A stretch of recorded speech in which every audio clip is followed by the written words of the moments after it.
तो कैसा आपसे सलूक किया, आपकी क्या यादें हैं? यादें हमें बड़ा सलूक इंतजाई मोहब्बत करने वाला, इंतजाई मोहब्बत करने वाला ठीक। आमिर जनरेशन का इंसान था जिसने मुझे बताया कि जीते कैसे लोगों के साथ सलूक कैसे करते हैं। जी बिल्कुल, देख सकते हैं लेजेंड आमिर लियाकत, उन्होंने जो है इनका कहना है कि उन्हें सिखाया कि वो यहाँ पर तदफीन के बाद भी रहेंगे, तदफीन का अमल मुकम्मल होने के बाद यहाँ से जाएंगे। जी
यहाँ पर नमाज़ जनाज़ा की अदायगी हो रही है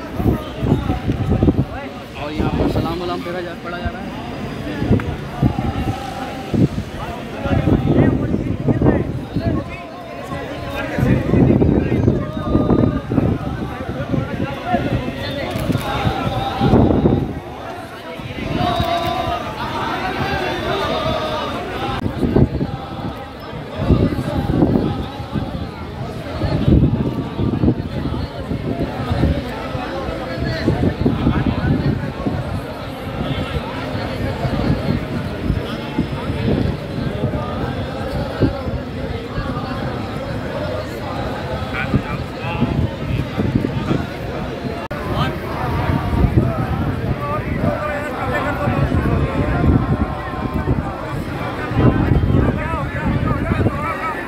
ये छत भी देखना बैठ